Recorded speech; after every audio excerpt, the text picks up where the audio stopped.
ದೇಶ ಇದು ಜಾತಿ ಆಧಾರದ ಮೇಲೆ ವಿಭಜನೆ ಆಗ್ಬಿಟ್ಟತಿ.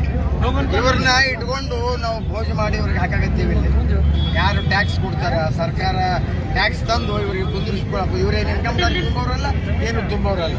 ಇವ್ರು ಭಾರಿ ಇವ್ರು ನಮ್ಮ ದೇಶಕ್ಕೆ ಏನ ಮೊದಲ ಅವ್ರ ಮೇಲೆ ಅದ್ರ ಮಸೂದಿ ಗಿಲಿ ಹಾಕಿ ಅವ್ರ ಮೊದಲು ಅರೆಸ್ಟ್ ಮಾಡ್ತಾರೆ. ಈಗ ಏನಾರ ಆಯ್ತು ಅಂದ್ರೆ ಬೇರೆ ಯಾವ ಸಂಸ್ಥಾನ ಮ್ಯಾಗ ನೀವು ಕ್ರಮ ತಗೊಳಕ್ ಬರ್ತೀರಿ ಓಡಿ, ಮತ್ತೆ ಯಾಕೆ ತಗೋಬಾರ್ದ? ಸಂಸ್ಥಾನ ಅಲ್ಲನದು. ಅವ್ನ ಅರೆಸ್ಟ್ ಮಾಡಿ ಮೊದಲ ಅದು ಕೀಲಿ ಹಾಕಂತೇಳಿ ಒಬ್ಬ SP ಘೋಷಣೆ ಹಾಕಿದ್ದ ಎದುರಿಗೆ ಹಾಕ್ತಾ ಇದ್ದಾರೆ. ಚೌಡಿ ಮುಂದೆ ಪ್ಯಾಲೆಸ್ತಾನ್ ಧ್ವಜನೂ ಹರಿಸ್ತಾರೆ ಅವರು. ಮತ್ತೆ ಇಷ್ಟೆಲ್ಲ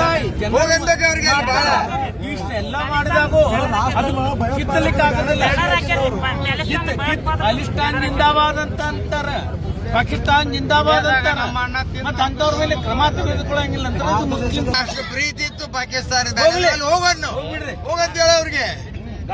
ಇಲ್ಲ ಆಸ್ತಿ ಇಲ್ಲಿ ಮಾರ್ಕೊಂಡು ಹೋಗೋಣ ಅವ್ರಿಗೆ.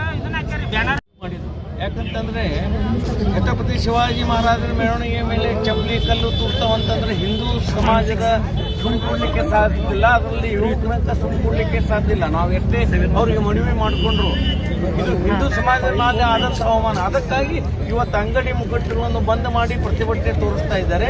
3 ಗಂಟೆಗೆ IG ಅವರು ಬಾ ಅಂತಾರೆ.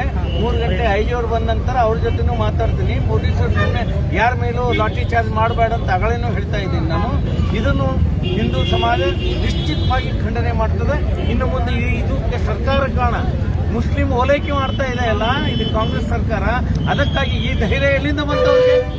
ಮಸೀದಿ ಮೇಲಿಂದ ಚಪ್ಪಲಿ ಒಗೆಯತಕ್ಕಂಥ ಧೈರ್ಯ ಮುಸಲ್ಮಾನರಿಗೆ ಎಲ್ಲಿಂದ ಬಂತದು? ಕಲ್ಲು ಒಗೆಯತಕ್ಕಂಥ ಧೈರ್ಯ ಎಲ್ಲಿಂದ ಬಂತು? ಯಾಕಂತಂದ್ರೆ ಅವ್ರಿಗೆ ಗೊತ್ತು ಮುಸಲ್ಮಾನ ಪರವಾಗಿ ಕಾಂಗ್ರೆಸ್ ಸರ್ಕಾರ ಅದ ಅಂತ. ಅದಕ್ಕಾಗಿ ಅವ್ರಿಗೆ ಈ ಶಕ್ತಿ ಬಂದದ. ಇದರ ವಿರುದ್ಧ ಸಮಾಜ ಹೋರಾಟ ಮಾಡ್ತದ. ಇದೆಲ್ಲ 2ನೇ ಪ್ರಶ್ನೆ ಇಲ್ಲ. ನಮ್ಮ ಚೇರ್ಮನ್ ಮಾತಾಡ್ತಾರೆ.